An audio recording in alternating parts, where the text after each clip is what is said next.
Good afternoon.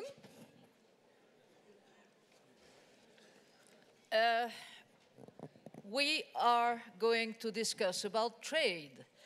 And we all know it's a very difficult and complex issue. There have been many discussions here in Davos, not only on the podium, but also behind the scenes. And it is now my privilege to introduce to you Mukesh Ambani, Chairman and Managing Director, Reliance Industries from India, who is, as you all know, the co-chair of the annual meeting this year, and he will give you a general feeling of what we expect from this panel. Thank you, Christine. Ladies and gentlemen, it's my pleasure to welcome you to this session on trade. And we have a very distinguished panelists, all of them key players in the trade round, and I'm sure that we will have fruitful and fertile discussions. As you all know, trade discussions have been difficult. We made progress at Hong Kong, but there were fears in the global community that the WTO process itself will collapse. At Hong Kong, India played a very important part, led by our Commerce Minister, Mr. Kamal, Nath, to reconcile different points of view and show the world and show all the different constituents that there is merit in finding a middle ground. As we move forward, I think that in the 21st century, we have a real chance to create a path-breaking trade treaty.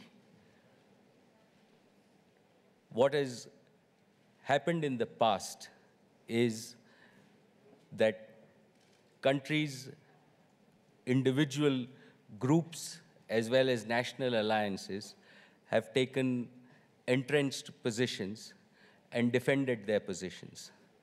What we now need to do is move on from those positions and think about how can we create global well-being.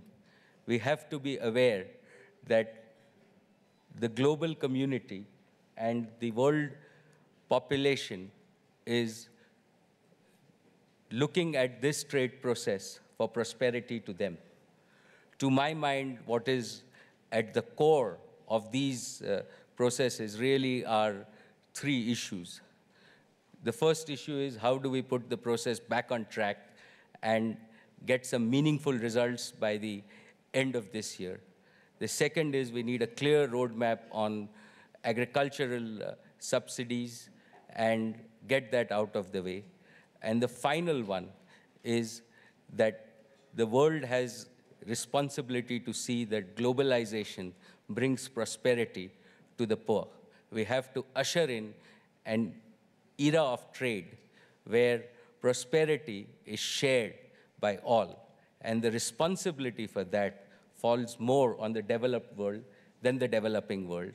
And this round is called the development round, and its successful close should really mean that it will result in development, it will result in removing disparity in the world, and make sure that we have sustainable economic growth, which then is a basis for sustainable prosperity on this planet.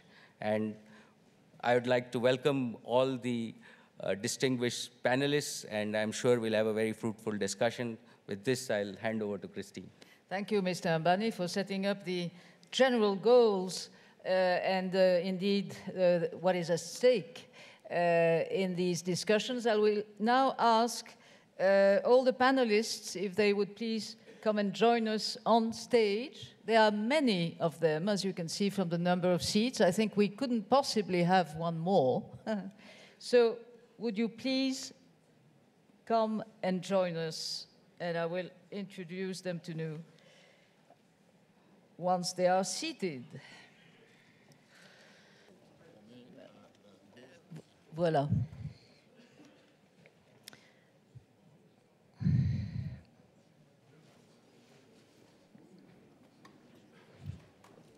Mr. Nath, I think you are here.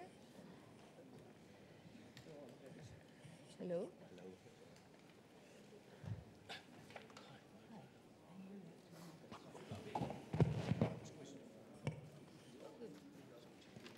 Okay, I was feeling a bit lonely here on the stage, so thank you very much for being all here. I will introduce you. I will start with you, Alan Kyerematen, Minister of Trade, Industry and Presidential Special Initiatives of Ghana. Next to you, Joseph Deiss, Federal Councillor of the Economy of the Swiss Confederation. Then we have Mr. Nakagawa, Minister of Agriculture, Forestry and Fisheries of Japan. Mr. Amorim, Minister of Foreign Relations of Brazil. Peter Mandelson, who has the difficult job of being the Trade Commissioner for the European Commission in Brussels. Pascal Lamy, who has the easy job to be the Director General of the World Trade Organization. Robert Portman, I won't qualify your job, US Trade Representative. Kamal Nath, Minister of Commerce and Industry of India, and Mark Vaile, Deputy Prime Minister and Minister for Trade of Australia. As you may all be aware, the Swiss government hosted this morning a meeting with the various representatives of all those countries which are obviously concerned with the outcome of the Doha Round. We all know that the results in Hong Kong were probably not as spectacular as we had all hoped for, and we all know as well that there is a deadline, a 3-month deadline until April 30th to try and get out of the current deadlock. So may I ask you, Councillor Deiss, to tell us what happened this morning and whether you could see any signs of improvement of the situation. Thank you very much, Madam O'Kant. Ladies and gentlemen, there is some link between Davos and the Doha Round for 3 years now. When we were after Cancun and had this very difficult situation after this failure, nothing happened during several months. I said to me, we should restart, and thinking that a lot of trade and ministers or ministers of economy are in Davos, I invited for an informal meeting aside the forum, and in the same year we could restart and had a framework in Geneva. Last year we were here to pave the way to Hong Kong, and now we are after Hong Kong, and we have to see how it will work this year. In Hong Kong, we had, fortunately, a ministerial final declaration, which in its first sentence says that we want to conclude successfully the negotiations in the year 2006. So it is very important at the beginning of this year that we are thinking about how we can get there and have the necessary commitment. We had this morning a gathering of 20 countries, all of them among the most important players in this negotiation, and the discussion was very constructive. We had a good discussion, and I would take 2 main results from our this morning's working. First, I can say that we can do it. That means we have a work program for this year, which is listing out all the different pillars of the negotiation, not only agriculture and NAMA, and giving time limits and work to be done. And there has been a very large or total agreement on this working program, which has to be approved in Geneva because we are only 20 or 25 out of 150 member countries. Second, it was important for me also to get the political commitment that my colleagues are willing to say, yes, we want to do it. Yes, we are prepared to advance in parallel discussions all over the topics. Yes, we want to cooperate more, have more contacts in order to find out where are not only the problems, but where we can find solutions. So I would say that the outcome of this meeting, we had only 3 hours, so it was not possible to have real negotiations. The work of these 3 hours has been very constructive and promising. When it gets to substance, of course, the most difficult issues are still before us. And therefore, it will really need the effort of everybody in order to be able to have the modalities by April and to have the final result by the end of this year. Thank you. Thank you very much, Mr. Deiss. Peter Mandelson, yesterday on this podium, Gordon Brown said at some point that to get out of the deadlock, maybe heads of government should meet and take over. And so did you actually put that telephone call to him to give you your answer, or are you going to give us your answer to Gordon Brown now? Heads of government meeting to which we get President Chirac to come along and make a fresh offer on agriculture, you mean? I think it's a brilliant idea, yeah.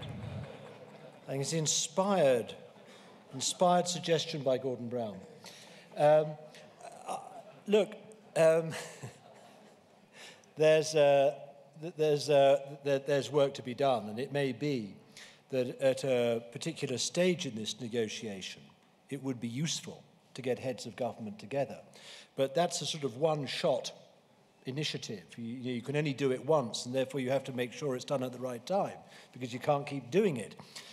So I don't rule out the idea completely, but we're not ready for it yet. I don't think it would make a great contribution to these negotiations at this stage, but it may be more useful later. I think that what we've got to do is to capture and utilize the spirit, I think, that was emerging in our meeting this morning, which, in order to create a new negotiating dynamic in this round. It goes in phases. Every time we meet together, every time we have a negotiating session, I find that the relationships are slightly different and somewhat better, with a greater clarity and a better mood music than there was the time before. So maybe we should lock you up with Mr. Portman in a room in Davos for 3 days. There's a lot that Rob and I could sort out, but I'm afraid the days in which trade rounds could and should be sorted out by the United States and the European Union reaching an agreement together and then passing it down to a grateful WTO membership have gone, never to return, and nor should they. Of course, there are some frictions or tensions that we've got to smooth out between us, but they're not the main obstacles in this round. And I just want to make this point, Christine. I think that it's important if we're going to capture and nurture that new negotiating dynamic that I want to see, that we remember the first principle of negotiation, which is to ensure that those who you are negotiating with have something to lose if they walk away.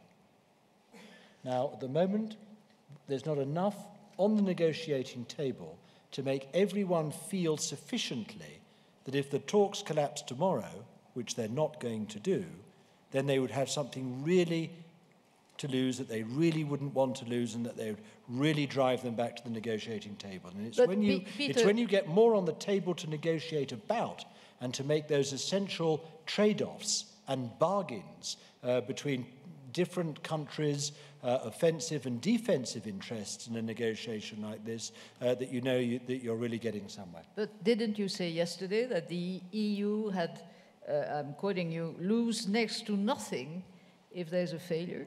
So maybe between yesterday and today That was an indication of where we are today, not where I want to be at the end of the round. That's the crucial distinction. And we've got to make sure that, for everyone sitting at the negotiating table, there's enough on that table to make them feel that they're going to really gain something economically and commercially from the success of this round, and that if they walk away from it, or even don't show the flexibility and the contribution that they need to put into this round in order to make it a success, then they will lose something that they would rather not lose. Now that speaks to the central principle of negotiation, and that's what we've got to bring centre stage in our talks from now on. Mr. Portman, we all know now that you love chicken nuggets because you complain that you could only, if things go on as they are. My children live on it, so I... Okay.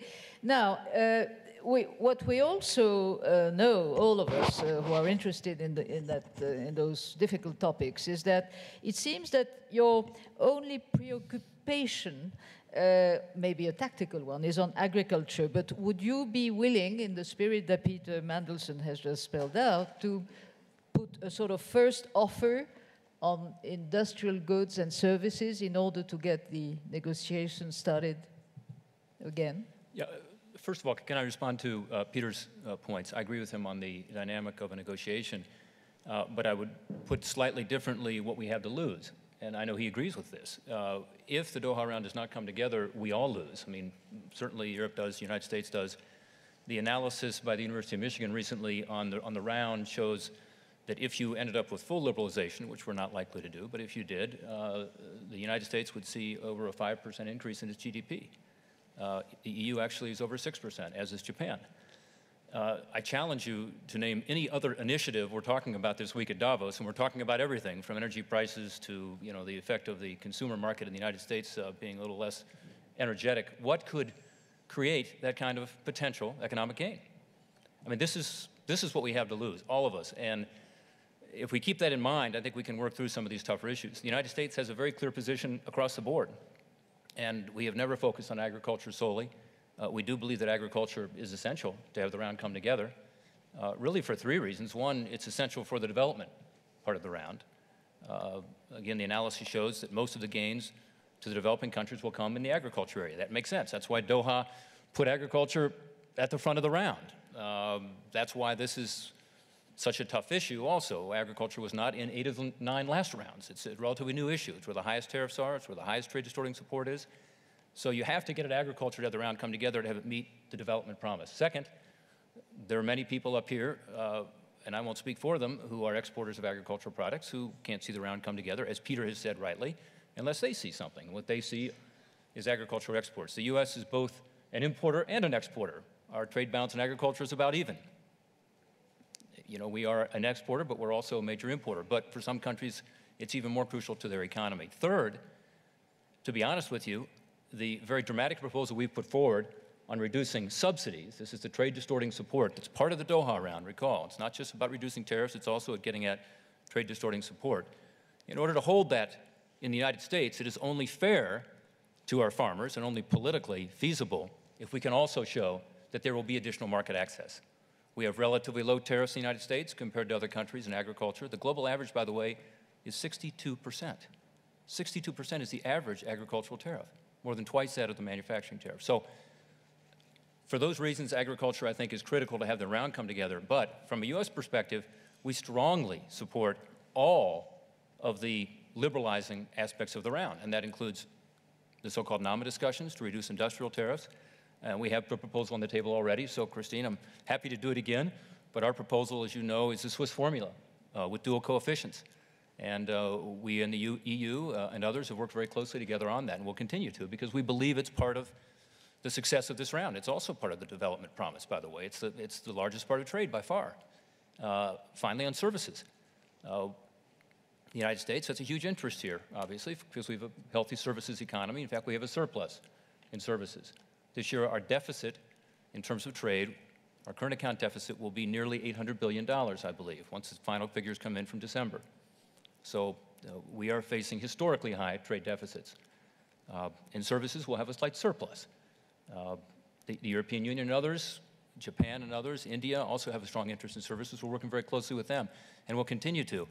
And I think what Peter was referring to earlier is I'm seeing a little bit of a different spirit today, which is the sense and correct me if I'm wrong, Peter, but you see people coming together this morning, as we discussed, to say this ought to be a single undertaking, and we ought to work to bring all of these issues together, including trade facilitation, development, and rules, into one package. Not you go first, then I'll go, but rather we need to do this simultaneously together.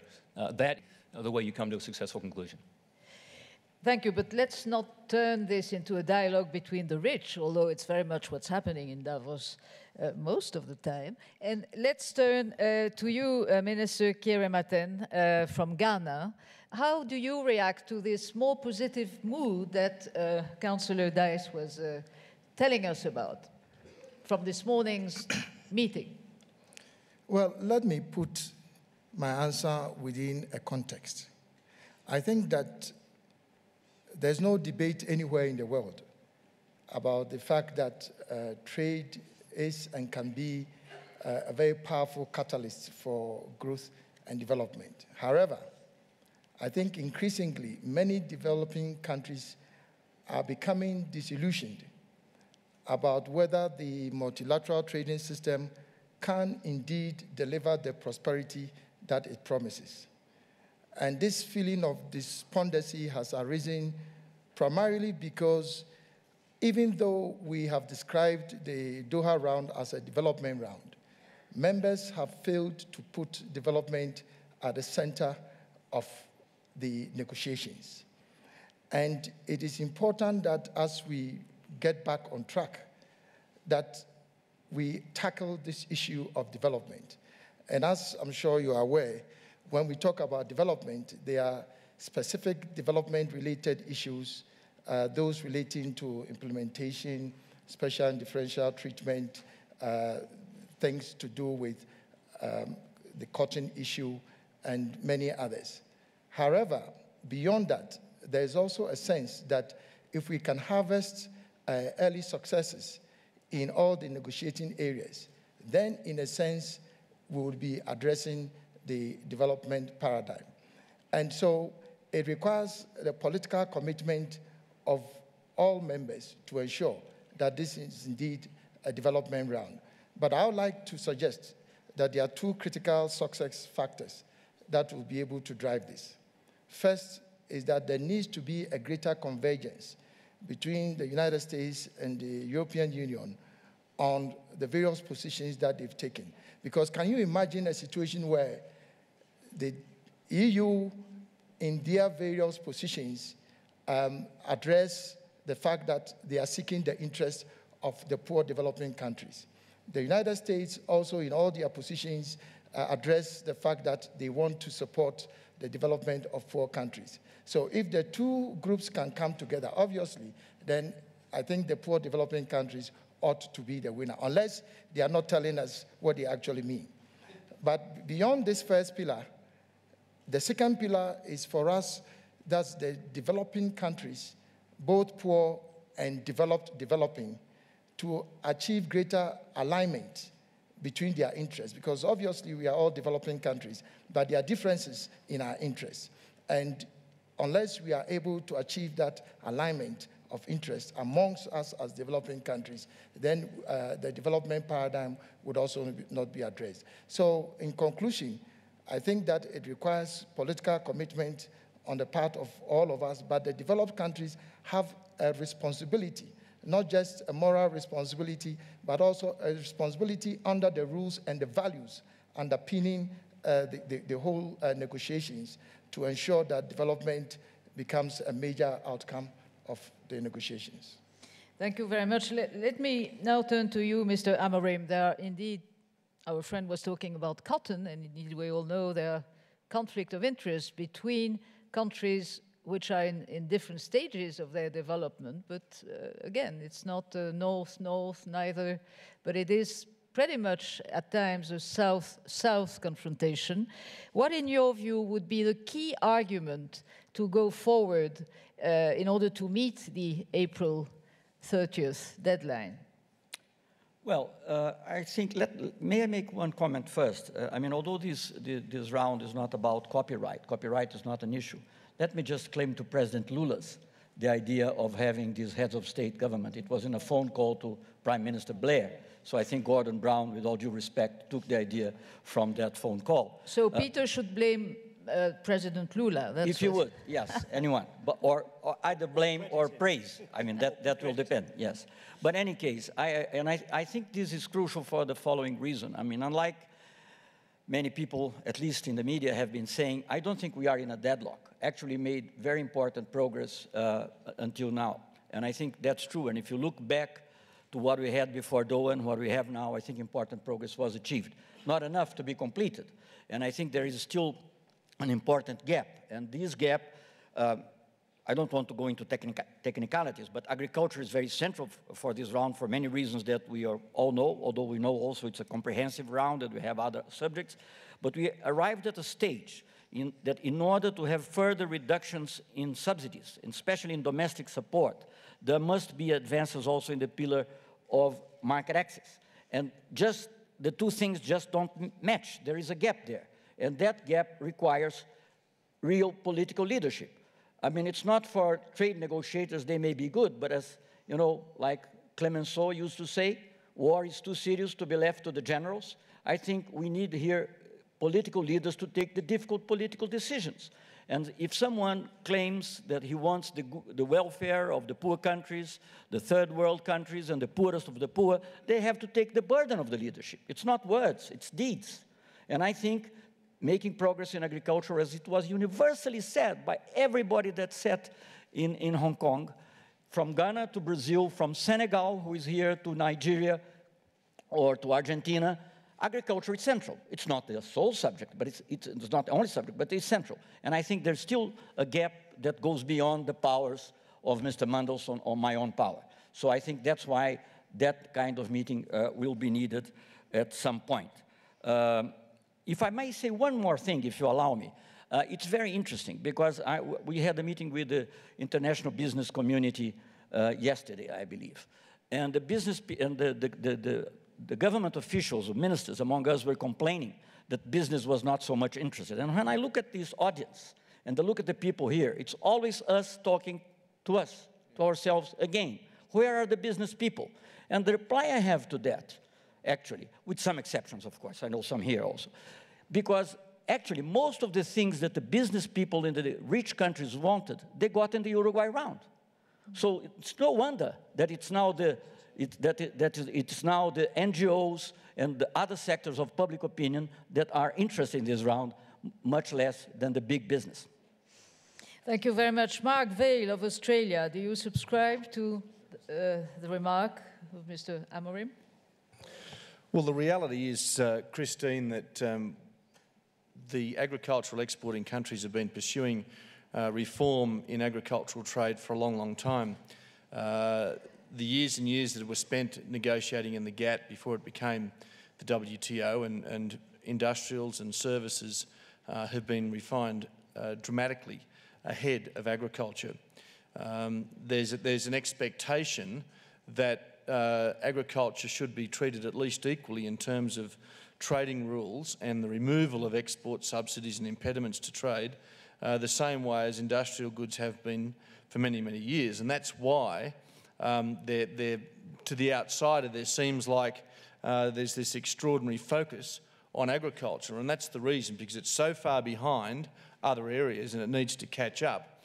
But there's a second dimension to it as well, and you know, I believe that it is a significant development issue as well, that the developing countries need to get better access to wealthier markets with their agricultural products initially so they can start climbing that ladder of economic development.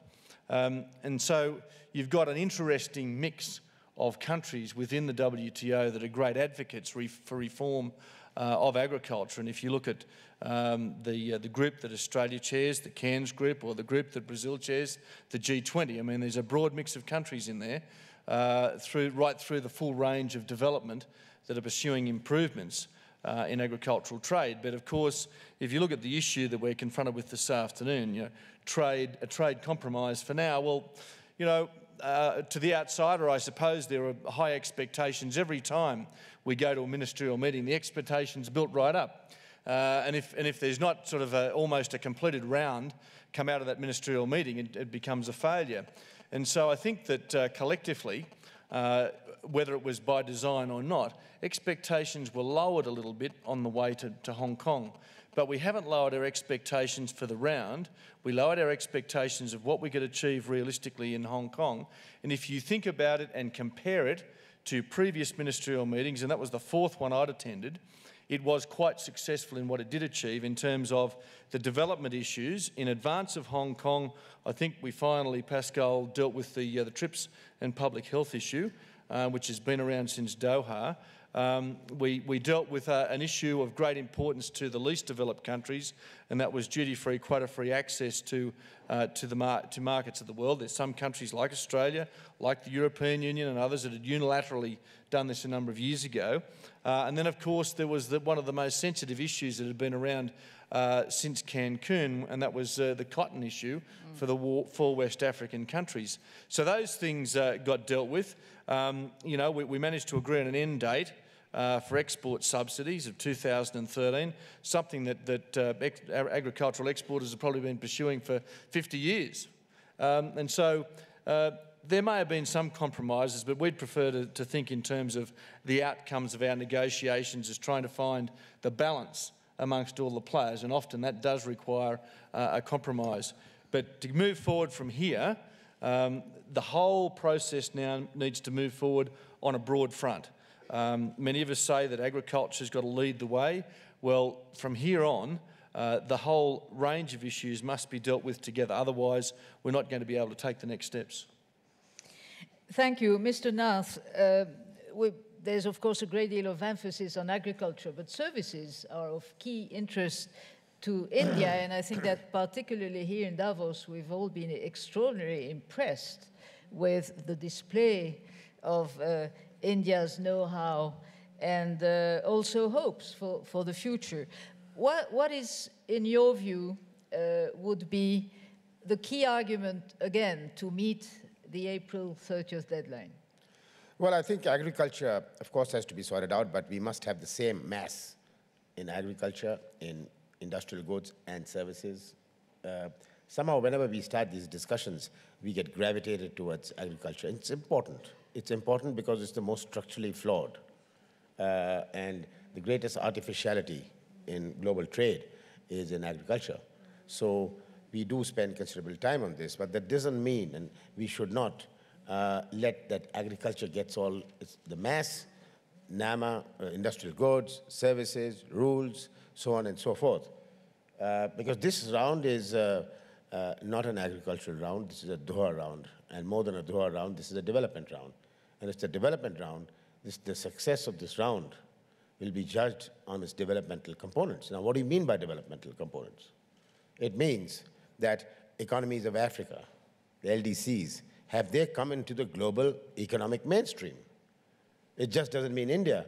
Of course, for India, we have 300 million people less than $1 a day. Whether we've been able to extricate them out from poverty, whether we've been able to deal with the challenges of unemployment while we may be growing at 7–8%. At the same time, we must not forget that there are 650 million people involved in agriculture. And agriculture which is not commerce, agriculture which is subsistence agriculture. So if we are going to talk of market access, which is going to displace millions of farmers, what are we going to do with millions of farmers who are going to be displaced? Surely we're not going to get any leeway in services to send them to Australia or to the United States. We are going to be displacing them. So we've got to really see that how do we balance this out?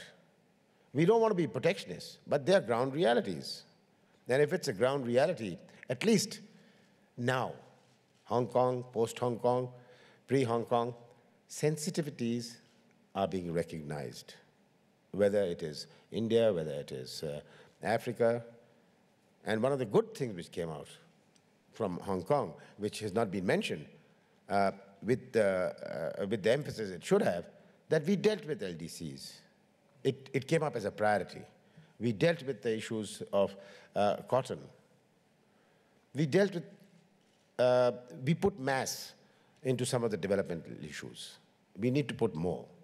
Now, when we come to services, of course, there are about 35 countries which have 60, 70% of services. And there has to be intensive negotiations on this. And we do understand that as much as Australia is a democracy, India is a democracy, United States is a democracy, and we have to move along within that political space and the political system. The United States has its Congress. I certainly respect the sensitivities of the US if they say that, well, Congress is not going to accept it. It's a fact of life.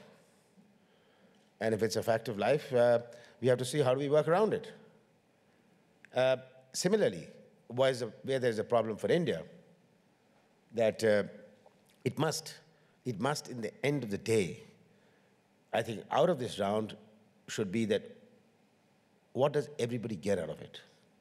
And I think most important of all, which we are losing sight of, is that we are, whatever comes of this round, the most important message that will come out of this round is that the multilateral system has been not only sustained, has been strengthened. So there are issues which are now appearing in the abstract. They're not in the abstract. So let's not make real issues into abstract issues. It's only then and then alone. We do understand that there's been a history of subsidies. But we also have to understand the subsidies are distorting prices. I wonder if the European Union and the United States had no subsidies, trade distorting subsidies, what would be the real agricultural prices in the world? I couldn't even take a guess. But we do understand that there is, if the United States says they're going to reduce their subsidies by 60%, they're not saying 100%. This round doesn't mandate it. It's a step forward. I hope Rob comes up with tops up 60%, and I hope Peter also tops up something. In the end of the day, we got to ensure that whether it's services, whether it's industrial goods, whether it's agriculture, each has equal mass in it. Because there are some countries who have great interest in services, there are some which are industries in its infancy, there are some which are aggressive, emerging agricultural exporters like Brazil and Argentina, and why not? That's their model. So the G20 has tried to bridge that balance. Today, you have a US offer on the table. Good, bad, independent, whatever it is, we have an offer. We have a EU offer. We also have a G20 offer, which is better than the EU offer. And it may be lesser than the US offer. But it's not that we are, it's all, we are juggling this in the air with nothing happening. And now, the thing which is going to drive us is going to be the timelines. Timelines we have set for ourselves. Nobody set it for us. We've set for ourselves today, yesterday, and in Hong Kong. And I think that's going to be the biggest stimulant for everybody. Thank you very much. Let me ask now Mr. Nakagawa of Japan whether he subscribes to the analysis of his Indian colleague, and what, in your view, again, would be the best way, the best impetus in the forthcoming 3 months. まず日本の立場というのはご承知の通り世界一の食料準輸入国で。Well, of course, Japan is the largest net food importing country in the world, meaning that we are gathering a water supply, and the assets of that land can produce from all over the world, and therefore land power and water power is being gathered from all over the world to Japan. Those countries which are exporting to Japan, supplying water resources and also the energy which is generated from the land power of their countries. And that is the peculiarity of agriculture as a sector. So agricultural products can be harvested only once a year. It cannot be produced several times as industrial products, and how we are able to enhance the level of agricultural trade. Kamal, Nath, and I share exactly the same views on many points. The difference only lies in the fact that Japan is a developed country, whereas India is a developing country.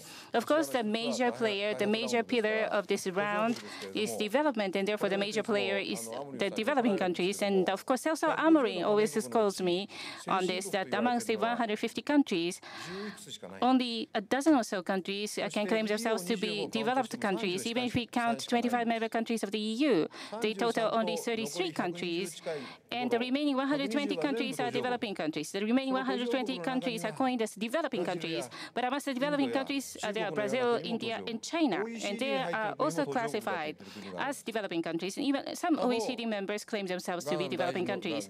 But of course, as my fellow minister of Ghana and as my friend minister from Zambia, there are LDCs which are being tormented by difficulties, less than subsistence, all the citizens living at the $1 per capita per day and less.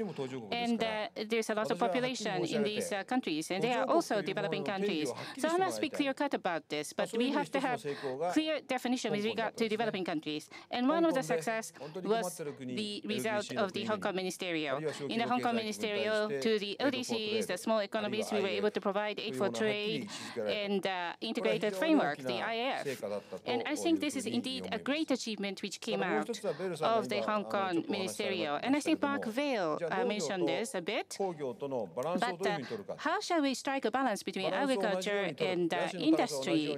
If the level of ambition is to be comparative between the two, and this was clearly described in paragraph 24 of the Hong Kong Ministerial Declaration, but if we are going to have comparative level of ambition for agriculture and industry, what does this mean? Because the formula has been determined for industry, can we also say that the formula should be applied to agriculture and then that result will be the same for both agriculture and industry? Agriculture has been discussed only since the Uruguay round, so this is only the second round of discussions. We have had several rounds, Tokyo, the Kennedy rounds for the industrial products for more than 40 years. But seen from my perspective as Minister for Agriculture, all of the agricultural produce have been tariffied. However, industrial products, they are about to embark upon the debate on tariffication from now. So there are three pillars for agriculture, and for industrial products, it's only a matter of access. So it is not only formula per se. You can't really say that agriculture and industry's ambitions level must be the same just for the formula. But we must have a level background for both agriculture and industry from a broader perspective. The development initiative that we proposed in Hong Kong, this is different from the other development initiatives because this is capacity building. Here in the Japanese market, we will have an exhibition of products coming out of Ghana. And that is the extent of the capacity building exercise, and we provide the financial assistance, and we provide Japan as a market. And that is the development initiative that we proposed in Hong Kong, and we have to make this a reality. And not only agriculture, but the NAMA, services, rules, and other sectors, because the yardstick is different, and the way of measurement is different. We have to enhance and raise the level of ambition for all of these sectors across the board. And that is our task for the remaining 3 months. Thank you very much indeed. Pascal, Lamy, your reaction on these various comments. Have you heard anything new in these arguments, or do you have the feeling, to imitate the gesture that Mr. Amorim just made, that somehow we're all going round in circles? No, I didn't hear many new things during this conversation. And by the way, I was not really expecting this to happen. But I did hear a few new things I heard this morning, but which I'm sorry I can't repeat, because that's what a negotiation is about. What I got from the discussions of these few days here is a confirmation of what we are about to do. Finishing the round in a year is like, you know what a Rubik's Cube is, at least those of you who are from my generation, we used to play Rubik's Cube, yeah.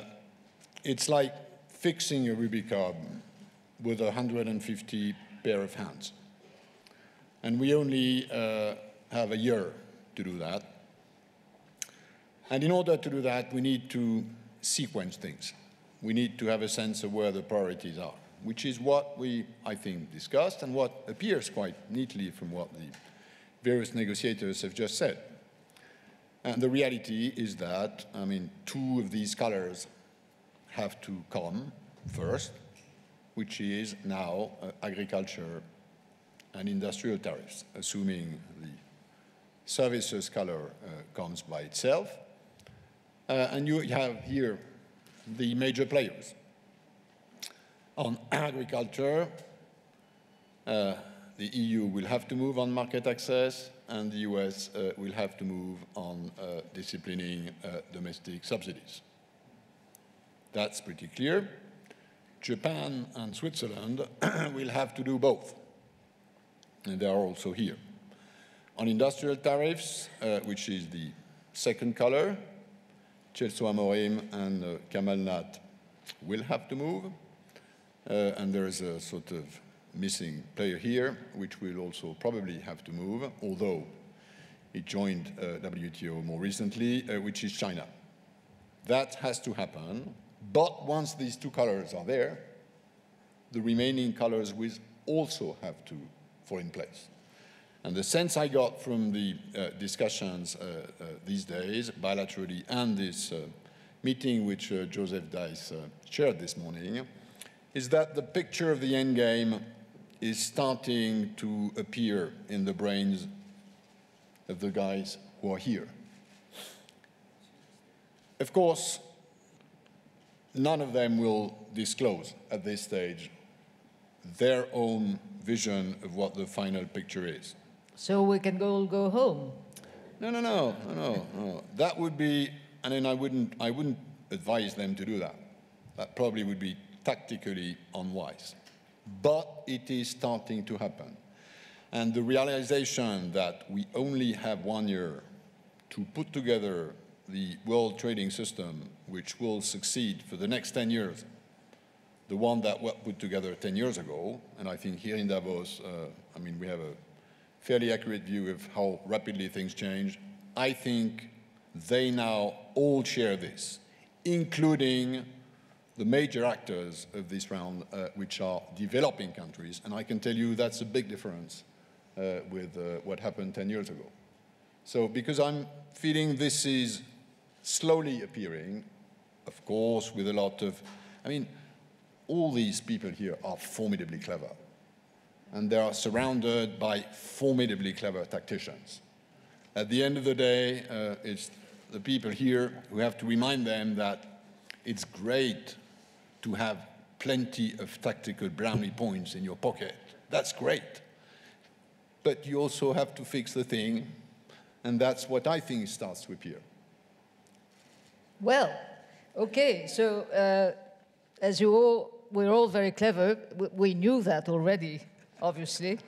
Bob Portman, how do you react to Pascal's own assessment? I was struck by one thing Pascal said about the once-in-a-generation opportunity that this provides. Sometimes when I'm back home talking about the WTO, heads begin to nod, eyes begin to glaze over. You mean in Congress, or? Yes, actually. Or at home? I shouldn't have said that, probably.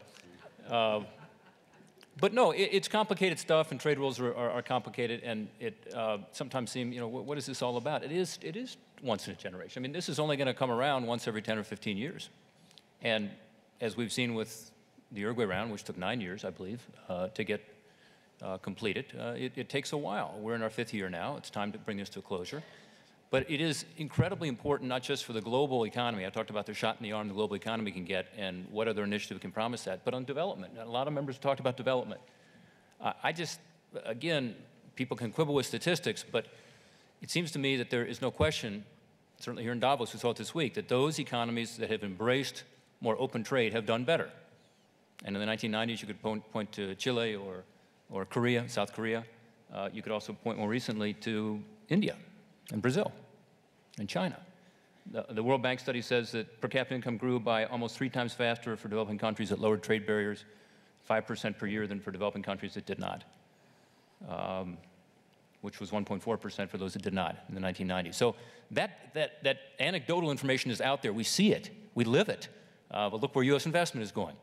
Look where European investment, Japanese investment is going, looking how it's modernizing those economies. If this round can come together, you get some very interesting dynamic. It's not just, as you said earlier, south, north, south anymore. 73% of the tariffs paid by developing countries are paid to other developing countries. In terms of the agriculture discussion we've had, if we can succeed with the trade distorting support being reduced and the market access being improved, guess what? 52% of the gain to developing countries won't come from our markets, from the developed country markets. Most of the gain will actually come from increased access to developing country markets and agricultural products, which is sort of a new thought and a new dynamic, I think, that people are beginning to realize. The services part. I mean, Kamal talked about this, but modernizing service economies is obviously the key to having your economy be able to engage and take advantage of the global trading system, whether it's telecommunications or whether it's banking or even express delivery. So these are all elements to Doha that sometimes we forget when we talk about our own country's interests or even the global economy, is that there is a direct impact on development that otherwise will not happen. Now, I agree with what Alan said. There's more to do. But we have made a lot of progress, as Mark said, and as Kamal said, with regard to duty-free, quota-free, with regard to some specific issues, with regard to aid for trade and trade capacity building funding commitments. That's not where, in my view, the biggest bang for the buck will be found. It'll be found in the core negotiating areas for all the reasons that I just stated. And that's another reason we can't let this fail. Joseph Deiss, Pascal said something very daring. He said Switzerland had to move. Now, in what way do you think you could move, given your own priorities in this very rich country? Well, we will have to move in respect to our policy on agriculture. And we do not have, since we are moving, we made proposals which go very far, but our agriculture is concerned. The problem is that in this very difficult exercise, we have two elements which have to be overcome. The one is that we have protectionist measures which are in place. And if you remove them, you will have individually people who are going to lose. So you have to find solutions for them. And the second difficulty is, if you want to open the whole system, that you have huge gaps between countries. Huge gaps in prices, in standard of living, and you can't open it from one day to the other without having major difficulties of transition. So this makes things so difficult. We are 150 countries. It's like a system of simultaneous equations. We have to solve, and we don't know actually if it's overdetermined and has no solution, or if it's underdetermined and we have more than one solution. And the solution we have to find is to distribute, because if we succeed, we will create an additional gain to the actual situation. The difficulty is to find a situation where we can distribute this additional productivity so that every one country can tell to its own people, some of us are losing, some of us are winning, but on the whole, our country will also have a net benefit. And the second element is, and it's a development round, we have to do it in a way to promote especially the developing countries. And this is what makes the task so fascinating, since the decision we are going to take will shape the world of tomorrow. It will decide whether developing countries will become able to provide a decent life to all of their citizens. 1 billion Indians, for example. But it will also decide whether the American farmer will continue to grow cotton or to have cattle, or the Swiss farmer will continue to be able to produce milk and Gruyere. So this is the difficult problem we have to solve, and Switzerland is fully prepared to bring in its contribution. Thank you. Mr. Amorim, you're all representatives here of democracies and some very big democracies. If you were in Peter Mandelson's shoes, what argument, but let's imagine, maybe. What argument would you use to convince Jacques Chirac that he has to be more flexible on agriculture subsidies? Well, I don't want to go into this question of clothing. You know, already Christine Lagarde had caused quite an uproar in Brazil when she said that she had shown her undergarments. So I don't know what I should do to convince President Chirac of anything. But I would say that, you know, this is not only about a special interest or about one special sector. And there is a difference between agriculture and industry. I don't want to elaborate on that too much, but it's 2% of the labor force in Europe, for instance, of the more advanced countries in Europe. It's 35, industry is 35% of the labor force in Brazil. But let me say the most important argument, because I have the privilege or the misfortune of being in these rounds for quite a while, although I try to extricate myself from that, but somehow I come back. But Doha was only launched, Doha Development Round, with that particular title, at that particular moment, with that particular attention, for instance, for trips and health and to agriculture. I'm afraid to say that because I don't like to say that, but it was because of September 11th. And we owe quite a lot to someone who is not here, who is Bob Zoellick, who actually had also the vision to see that that was an important moment. The US made a major concession at that time in the area of trips and health, the Europeans made in agriculture, because that was important not only for big business, which is important, of course. I'm nothing against big business. It makes the world go round, if you wish, but also important to avoid terrorism, to avoid hunger, to avoid HIV/AIDS. So I think if I were in Peter Mandelson's shoes, I would have this kind of talk with President Chirac because he's very sensitive to this kind of talk. Yes, indeed. And I remember that last year in this very forum, President Chirac suggested that new tax on airplane fares that should go, in his view, to help the development budgets. Peter Mandelson, how much of your time do you, and I think that would be an interesting dimension of your life for all of us, how much of your time do you actually devote to internal EU politics, or negotiation, if you will, negotiating, and your job talking to the outside world? Well, much less than you think, because the 25 member states of the European Union are broadly, largely, and certainly since Hong Kong, very strongly united in their approach to this round. Now, they weren't entirely united at the time of the offer I made concerning agriculture at the end of October, and I ran into some flack from the French government and others, but principally from the French government, for making that offer. I think that the government in France has come to accept that the offer was the right thing to do.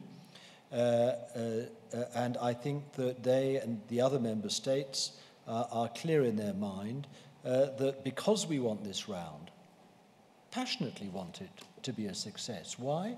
Partly because we believe in multilateralism. It goes to the heart of what we believe in, our principles, our values. We want a multilateral process, system, for its own sake, for its own value, to succeed, and to succeed well. But we also have major economic gains to be derived from a successfully negotiated, ambitious outcome of this round. We have major business opportunities, which, if they are created, as I believe they can and will be, will help replace the lost livelihoods, the lost jobs that we're seeing as agriculture in Europe continues to contract. Now, let me just make this last point, if I may. Actually, in parenthesis, could I please just defend the honour of Christine Lagarde?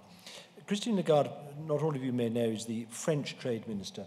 The reason why she referred to the fact that she was down to her undergarments in Brazil during her visit was simply because she was referring, metaphorically, of course, to the way in which the negotiations in this round are sort of stripping Europe naked of its agricultural tariffs and subsidies. For some, that process is not going far or fast enough. For others, it is going at a manageable pace because we have to manage an adjustment, a transition in Europe to a world in which our subsidies, our export subsidies, for example, are going to be completely eliminated. And that means that European agriculture will have to withdraw completely, in some cases, in some sectors, from international markets. That's a big impact on agriculture. The way in which, since 2003, the small revolution is underway in relation to our domestic support and subsidies. Those are important reforms which will be consolidated, they will continue, and I hope will be matched in the United States, where not a cent, not a dime of agricultural support and subsidy has yet to be removed from the Farm Bill. We live in hope, and I believe Rob Portman when he says he's committed to making this happen, not least through these negotiations. Now there are proposals to reduce the tariff protection of European agriculture. Now, the combined impact of the removal or reduction of subsidies and the reduction of tariffs is considerable on European agriculture. That is what Christine meant when she said that she was down to her undergarments and felt that she didn't really have anything more to take off, anything more to be taken off without becoming sort of completely stark naked. Now, I think that most people would agree. I think that most people would agree that the European agriculture and its common agricultural policy has a little way to go yet before it becomes stark naked. A little way to go. That's an offer. But can I just say this, though, right in conclusion, it took 40 years and successive trade rounds to bring the developed countries' industrial tariffs down to the level that they are now. We can't do, in the case of agriculture, in one round, what it took 40 years to do in the case of industrial tariffs. And remember also, as the World Bank has pointed out, as we liberalize agriculture, as we will as a result of this round, there will be some developing country beneficiaries of that. There'll be a handful of agricultural exporting developing country beneficiaries of liberalization. But the bulk of the gains of agricultural liberalization will go to the developed world, not the developing world. Not my conclusion, but the World Bank's. The Americas, the Australias, the Canadas, the New Zealands, and also the Brazils. But the bulk of the benefits of agricultural liberalization will not go to developing countries, they'll go to the developed world. That's why you heard Kamal Nath expressing the caution and the defensiveness on behalf of developing countries for whom radical liberalization of agriculture is not an opportunity but a threat. From the point of view of Ghana, radical liberalization of agriculture, do you think it would be a good thing for your fellow citizens, or indeed, in another way, a threat to your local productions? Well, I've heard this argument being smuggled through the back door several times about the fact that if subsidies are removed, then obviously the cost of things that we import into our countries will go up much higher. And that... I'm talking about tariffs, not subsidies. Okay. Well, I thought she was asking a more general question. But that generally it will become a disincentive to consumers in our countries. But let's face it, we are talking about our own countries developing a capacity to export, because we know that unless we develop that outward orientation, there's no way that our countries can come out of poverty, their poverty trap. So whatever metrics we develop in respect of tariffs, in respect of subsidies, in respect of domestic support measures, the concern that we have is to be able to develop our supply capacity to be able to export and take advantage of the market access opportunities that we are now trying to negotiate in these rounds. But since we're on this subject, let me then also say that a major part of this has to deal with how the World Bank and the IMF and other multilateral institutions structure their interventions with the developing countries. And if you look at what we've been doing in the negotiations, it's what they call the coherence. And it is absolutely important that the World Bank and the IMF and these institutions recognize that there has to be symmetry between what we're trying to achieve within the context of these negotiations and the kind of pressure that they put on our economies. Because literally, the cost of structural adjustment and the cost of reforms that we have borne as developing countries has absolutely no bearing with the kind of successes, limited successes that we are reaping at the moment from the negotiations. So I think that there needs to be that kind of symmetry. Let me turn to you, Mr. Nath. Do you share Peter Mandelson's analysis that, in fact, if all agricultural subsidies were to be suppressed, in fact, the main beneficiaries would not necessarily be the developing countries? I'm talking about tariffs. Tariffs. Not okay, subsidies. Sorry, Peter. Very important distinction. You're right. If you don't mind me pointing that out. Tariffs. They have a combined effect. There must be a special treatment for developing countries. So but I'm not defending subsidies. I'm not defending subsidies. Okay, tariffs. Let's talk tariffs. Well, I'm going to talk tariffs and subsidies because subsidies creates an artificiality of prices, as I always say. And if there are artificial prices, it's not a level playing field. We all know that. I need to elaborate on that. Now we come to tariffs. India is not, if I speak for India, there is a sensitivities we have in some part of our agriculture at the moment. Now, if India's got to be flooded with agricultural products, which displace our farmers, there are tariffs. What is the defensive mechanism I have against subsidies? Is tariffs. Can anybody else tell me that? If I can find, or anybody can suggest, any defensive mechanism I have against subsidies, I would say I'm willing to move on tariffs. So what we said, to move forward in it, we said, okay, there are sensitivities here. There's not sensitivities in 695 products. But there are some sensitivities, which impinge on livelihood security. And we all agreed. In fact, one of the outcomes of Hong Kong was Rob agreed, Peter agreed, everybody agreed, Joseph agreed, that when it impinges on livelihood security, it's not commerce we are talking about. So if it's livelihood security, then obviously we cannot have any kind of formulation which affects the livelihood security of millions of people. And that's one of the biggest gains, which those countries, which I believe are a very large number of countries, in the world, where there would be a carve-out. Now, once that carve-out is there, then it's respect to the sensitivities of those countries. And I think it was a big step forward, which Rob and others took. It was not something to do with commerce.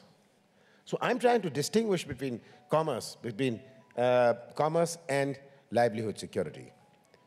But I do believe that there are countries which will get affected by this, even after this. And over a period of time, developing countries have to work on a strategy. A country like India has to work on a strategy. Then why should we not? If Brazil can be an exporter, why shouldn't we? Why not? But that's not what it is now. That's not the way it plays out. So until it can play out that way, we have to be very conservative on this. Bob Portman, on this very podium, Chancellor Merkel gave a speech where she insisted upon the necessity, in her view, for more free trade, and she insisted on agriculture. Do you now view her as a great ally, a sort of angel fallen on the political European scene that you may now count upon to put some more pressure within the European Union? Well, I think I was quoted as saying, you know, she's a breath of fresh air generally. And with regard to trade, I'm very encouraged. I spoke to her briefly when she was here. I found her not only interested in, as you say, liberalization, but also very engaged on the issue. So we'll see what happens. I think it's a good change in circumstance since we even met in Hong Kong. With regard to agriculture, just for a second, if I could, it's interesting, we can look at different numbers, but the reason that Alan responded as he did, I would say, to be presumptuous here, is because agriculture is a huge part of his GDP and provides most of his employment. And if you look in the developing world, 70% of the poor live in rural areas. It's the largest employer, 60% of the workforce on average, 25% of GDP. In terms of trade, Peter talked a little about trade. Trade in goods and manufactured products, as I said earlier, is the largest, obviously, part of our trade. And for the US, it's by far our largest. But for developing countries, that's not the case. Agriculture has a disproportionate interest. 63% of the total income gain by developing countries resulting from the liberalization we're talking about here in goods would come from agriculture. 63%, even though it represents, non-agriculture represents about 85% of trade. And maybe even more than that for the EU and Japan and the US, certainly for the EU. Focusing on market access within that agriculture piece is where the World Bank tells us 93% of that benefit will be found. Subsidies are important. I agree with Kamal.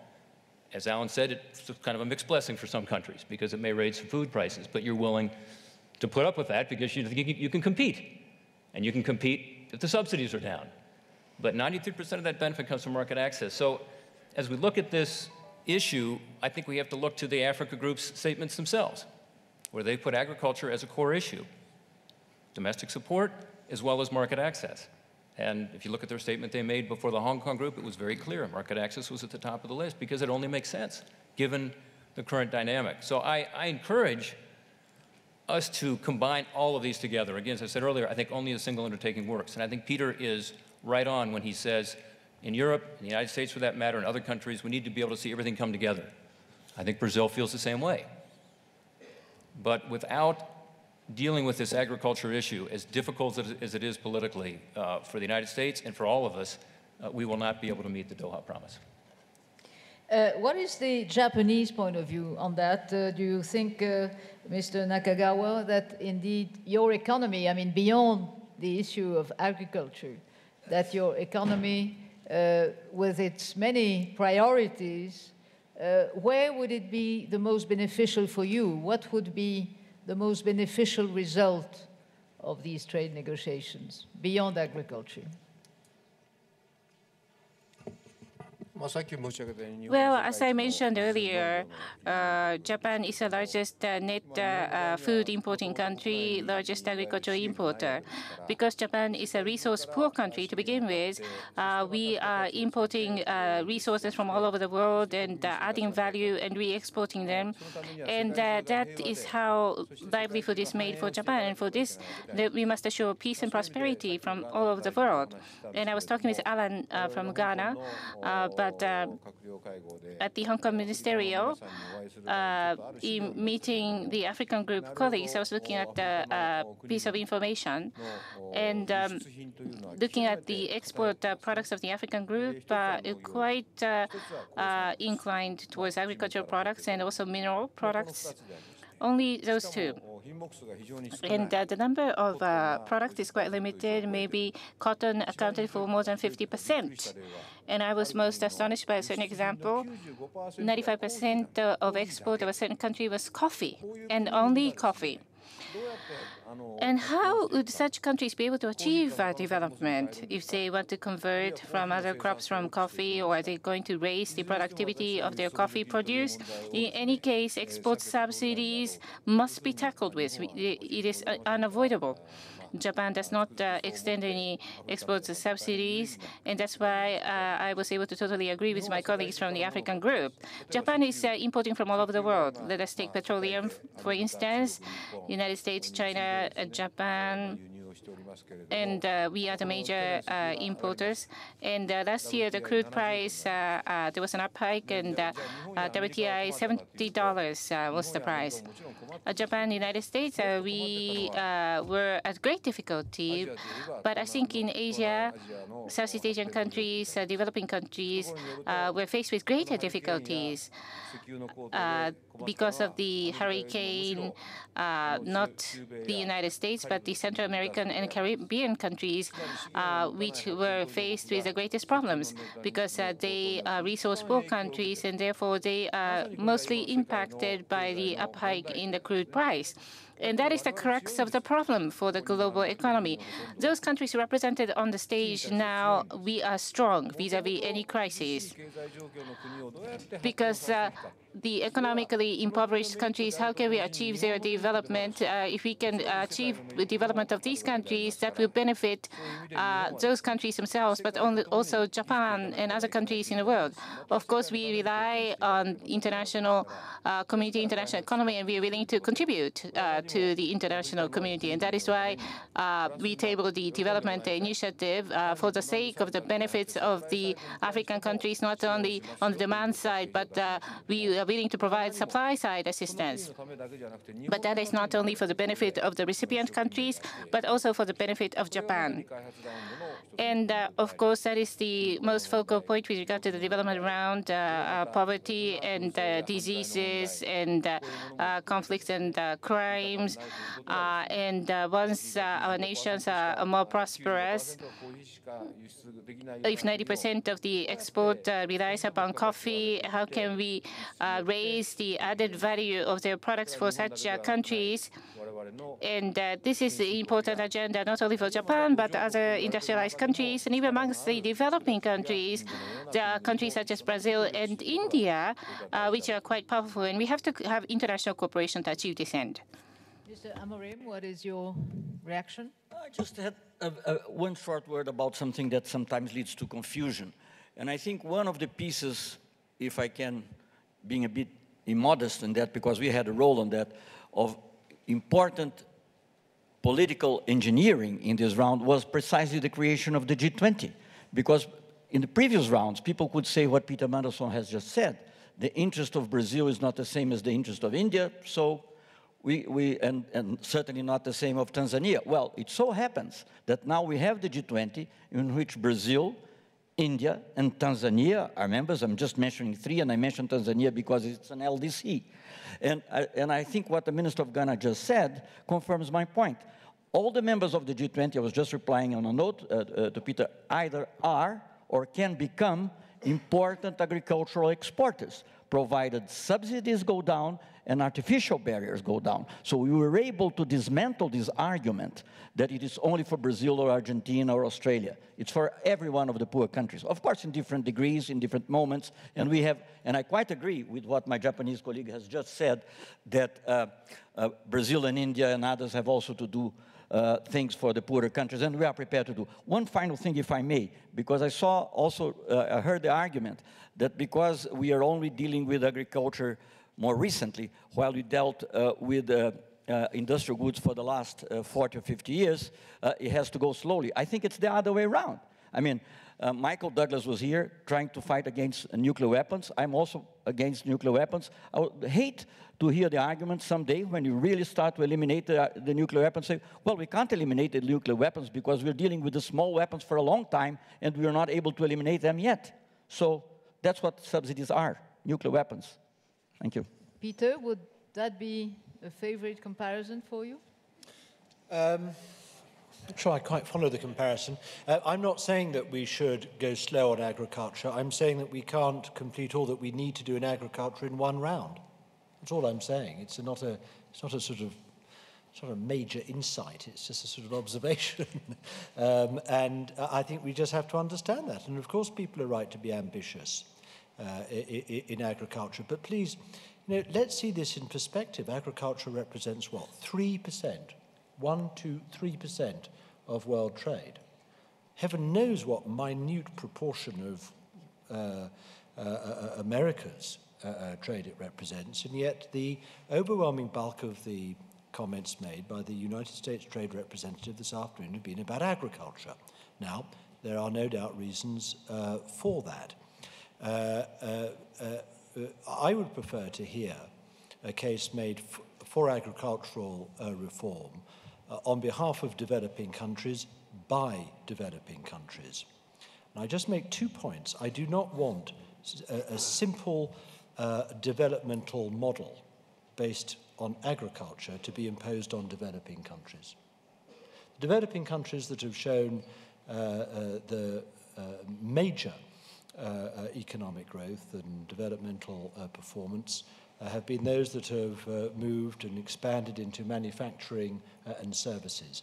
I don't want to lock developing countries into a sort of agricultural model of development, which for most of them will not provide the long-term growth and development capacity and potential that I would like them to realize. We have to understand that the reason why the United States and other agricultural exporters are so keen to see agricultural liberalization is because they want their farm products in the markets of developing countries. Well, fine. You know, perfectly reasonable commercial objective, but let's not confuse it with the needs and interests of the generality of developing countries. It ain't the same. It's not Switzerland and Japan and the EU. It's not the same. Because we want to Brazil exports airplanes, cars, that's my point. Buses, software. And we need, instead of indebting ourselves for the IMF. But Celso, you know full well that if most developing countries, were to have their tariffs removed, and incidentally, all their tariff preferential access to European markets, which explains let me finish the point. Why is it that 85% of Africa's agricultural exports end up in Europe? 85%, not in Brazil, not in America, not in Japan, but in Europe. Why? Because we make sure that tariff. Never been colonial powers. So, you have to make my point. You may not like it, but I'm afraid I'm going to have to finish it. It is because for most of the developing countries who benefit from these preferential arrangements pay either reduced preferences and and do not face quotas, or in the case of the 50 poorest, most needy developing countries in the world, pay absolutely no tariffs at all and face no quotas at all whatsoever for their agricultural produce that they want to export to European markets. And incidentally, in the case of Latin America, we take 45% of Latin America's agricultural exports into Europe.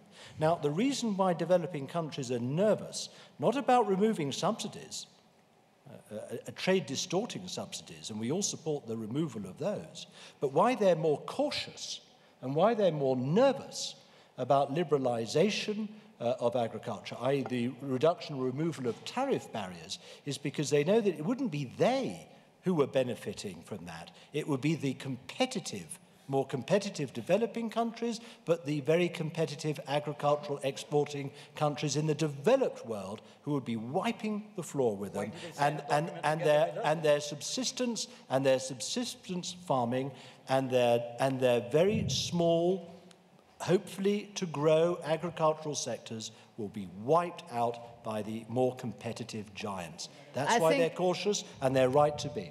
I think as we are getting close, fortunately, to the end of this session, but I think this exchange gives us a taste of what really goes on in the trade negotiations.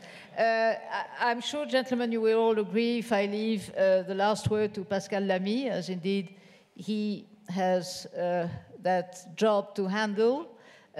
Pascal, to conclude, what will be your message from now on to try and meet the April 30th deadline? And is there a chance to meet that deadline? Is there a chance to meet this deadline? Yes. Will we get there? I don't know.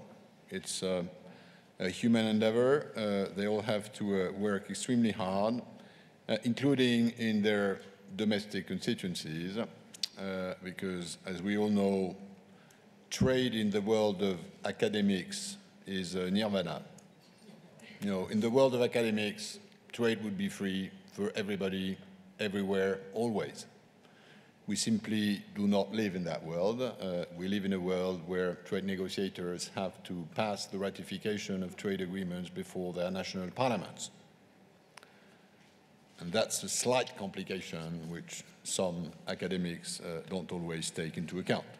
So, yes, it is possible, but it will only be possible given that they all have to move from where they are if they get the necessary leeway from their constituencies. And by the way, I don't think that's the bosses who provide for that. It's parliaments, it's coalitions, it's your majorities. That's how it gets. So if somebody like Gordon Brown or President Lula wants a good idea to create the necessary energy, it's parliaments he should have meeting together. Because at the end of the day, that's where things are going to happen. In this negotiation we've had there, we've been talking about agriculture a lot, as usual, because that's the sort of emerge phase of the imbalances in trade and globalization. Behind that, Christine, there is a debate, and I have to remain neutral in this debate because half of the members of WTO believe one thing and the other half another thing. The debate behind this is whether trading agriculture is like trading shoes or shirts. Now, half of the members believe, yeah, food, farm is like shirt and shoes. Competitive advantage, competition, liberalization. Another half of the membership of the WTO believes that for whichever reason, agriculture has its specificities, which then, as a consequence of that, allow for some sort of special treatment. Of course, the fact that many countries who are not very competitive in agriculture are of the second school, and that many countries who are fairly competitive in agriculture belong to the first school, may introduce a sort of bias in this debate. But there's one thing they all agree with, which is that A, trade distorting subsidies must be eliminated, and it's only a question of fairness, because whichever answer you give to the first question, developing countries do not have the means to subsidize their agriculture. That's a political reality which I think has to be taken into account. Second, agricultural tariffs will have to be reduced. We've all agreed on that when we started this round, and it's only a question of how much of that, as compared to the price which developing countries will have to pay in other areas. Final point, Christine, you've probably noticed that each of the negotiators present here at some stage talked about the environment of this negotiation, the geopolitical challenges, peace, security, stability, the coherence, what Alan called coherence, that is the way other international organizations, the World Bank, the IMF, regional developed banks interact with developing countries in order to enhance their capacities. The system, the fact that what's at stake is a system with its rules, with its dispute settlement machinery, and I think it's very important that beyond the sort of mercantilist agenda, I put this on the table, you put this on the table, and we negotiate these chips until we find a reasonable balance. I think that's crucial. And why is it crucial? Because at the end of the day, for developing countries, a multilateral trading system is fairer than any other system. That's the system in which their political, economic weaknesses, which appear so much in many of the organizations they belong to, in WTO, decisions are taken by consensus. A developing country has a say in WTO, which does not have in many other international organizations. And rebalancing the system in their favor is what will happen, because there will be no result of this round without developing countries agreeing on it, and there are 2/3 of the membership. So that's a sort of insurance policy which is there. Whichever the difficulty in many developed countries, our negotiators will have to push this through parliaments, because national parliaments in developed countries, are about local politics. Many of them don't care a lot about development, and what civil society and a number of you here can do in order to rebalance this political asymmetry will be welcome. Thank you very much, Pascal, and I think it's fair now to turn the job to the audience. Thank you very much indeed to you all.